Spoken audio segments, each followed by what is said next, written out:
huge magnitude 7 earthquake and strong foreshocks and aftershocks are striking near the submarine volcano of Tonga in the French islands of New Caledonia.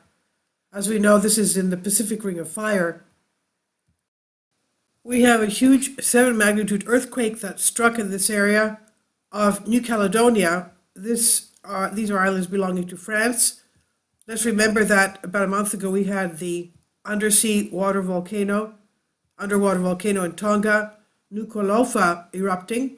And we've been having earthquakes here all along since then. All along the trench, even northern Australia, southern Australia, New Zealand. And this is the area of our earthquakes. All these blue dots represent today's earthquakes. These are, of course, during the week. So this one was a pre-shock, a foreshock, 6.9 and 5.9 just minutes after that. And as we'll see, this is the area. 7 magnitude, and they're not deep, even though we've had deeper ones along the trench south of Tonga towards Earth's mantle. And this is not far from Fiji. And these are the shake maps. This is Fiji, as we said. The underwater volcano of Tonga is right parallel to it, right around here. And I don't know if Eastern Australia has been shaken by this, but all this area must have been shaken. And the earthquakes are still ongoing, as we can see. Earthquake still ongoing. And how many people felt this? 9 people felt this one. The regional information.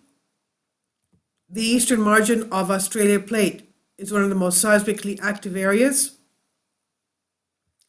This is it, New Caledonia, and this is our earthquake area. The region of New Zealand, all along Australian Pacific Plate boundary, extends from south of Macquarie Island to the South Kermadec Island chain, including the oceanic transform Macquarie Ridge, 2 oppositely verging subduction zones, and a transpressive continental transform, the Alpine Fault, through the South Island of New Zealand, North Island, South Island, right there. Let's remember that the North Island of New Zealand has a Taupo supervolcano. Now, since 1900, there have been 15 magnitude 7 plus earthquakes recorded near New Zealand, 9 of these, and the 4 largest occurring along the Macquarie Ridge, 1989 8.2 event on the ridge itself, 2004 8.1 event to the west of the plate boundary reflecting interplate deformation. The largest recorded earthquake in New Zealand itself was 1931 of magnitude 7.8, Hawke's Bay earthquake. The last 7.5 plus earthquakes along the Alpine Ridge Fault 170 years ago studies of the fault strain accumulation suggest similar events are likely to occur again. So big earthquakes like this will occur again, they say. North of New Zealand, up here, the Australian Pacific boundary stretches east of Tonga and Fiji. Tonga, Fiji. Where are we? I lost it. Okay, to 250 kilometers south of Samoa. And Australian Pacific convergence rates increase northwardly from 600 millimeters a year, so that's pretty fast, to 90 millimeters a year. Again, that's even faster. At the northern Tonga Trench, up here. Okay. So all this area is moving very quickly, as we can see. The consumption rate of subduction Pacific lithosphere to be much faster. The spreading rate of the Havre Trough west of the Kermadec Trench increases northwardly from 8 to 20 millimeters a year. And the southern tip of this spreading center propagating into North Island of New Zealand. Again, that's where the Taupo supervolcano that erupted about 27,000 years ago is located. From what anthropologists say, only 2,000 humans were alive after that almost complete extinction level event. Worldwide, 2,000 humans. It's about 1,000 couples worldwide after that extinction level event. So, across the North Fiji Basin to the west of the Vanuatu Islands, Australia plate again subducts eastward beneath the Pacific. So, the Australian plate is subducting under the Pacific plate, right here. Can you imagine? Okay. So that's what's going on. It's a very seismic area. The Karmadec-Tonga subduction zone generates many large earthquakes on the interface between the descending Pacific and overriding Australian plates, within the two plates themselves, and less frequently near the outer rise of the Pacific plate. And all this, okay, this is Australia Pacific convergence rates increase north from 80 to 90 millimeters a year along the New Hebrides Island Trench. Large earthquakes are common along the North New Hebrides Trench and have mechanisms associated with subduction tectonics, though occasional strike-slip earthquakes occur near the subduction of the D'Entrecasteaux Ridge, and within the subduction zone, 34 magnitude 7.5 plus earthquakes have been recorded since 1900. In October 7, 2009, a large interplate thrust fault earthquake of 7.6 magnitude in the North New Hebrides subduction zone was followed by 15 minutes later by an even larger earthquake, 7.9. So we see that here. We see this here going on. Okay, this was a foreshock.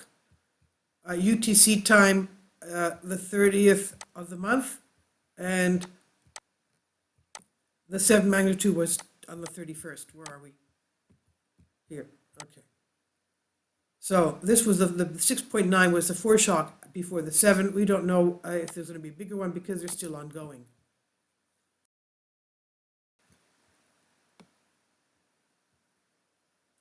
So the Loyalty Islands of New Caledonia are on red alert. Huge magnitude 7 earthquake. It struck some 220 miles to the southeast of the Pacific Ocean this morning. And as we saw, a lot of activity there with large foreshocks and aftershocks. The earthquake was followed by a series of aftershocks in the same area during the following hour and a half, between the magnitudes of 7.4 and 5.9.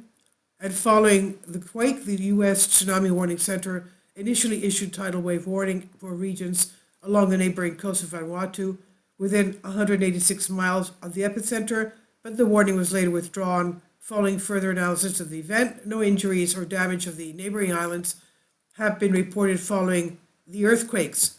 And according to USGS, the magnitude 7 earthquake occurred at a depth of about 6 miles, that's 10 kilometers down, as a result of seismic movement along a low-angle thrust fault either or near the boundary between Australian and Pacific tectonic plates. USGS said focal mechanism solutions indicate the earthquake occurred on either a shallow dipping fault striking the northwest or a steeply dipping fault striking the southeast. At the focus of the seismic activity, the Australian plate is converging with the Pacific counterpart at a rate of about 3 inches a year, with the former sinking under the latter to form the so-called New Hebrides Vanuatu subduction zone. And USGS says, while commonly plotted as points on a map, earthquakes of this size, or more properly described as slip over a larger fault area, and earthquake ruptures of this size are typically about 24 miles long by 12 miles wide. Experts at USGS explained that the Loyalty Island region is very actively seismic. They said the region with 250 kilometers, today's earthquake has hosted 19 other magnitude 7 plus earthquakes over the past century. Because of their remote locations, earthquakes in the region are less likely to create strong shaking in populated areas because of the low population. They typically originate from submarine landslides triggered by seismic activity as far as tsunamis are concerned, but they also result from underwater volcanic eruptions, explosions, glaciers calving, or meteorite impacts. Initially, tsunamis often appear to resemble more a rapidly rising tide than a breaking wave, leading to their other common names of tidal waves. And this is also on, I'll leave links below for you for this, on Express UK and Sizewell Berkeley. Please leave your comments. Thank you for your support. Finally, support my Patreon account. The daily posts are 5 videos daily, and they are totally different from what I have on my YouTube channel.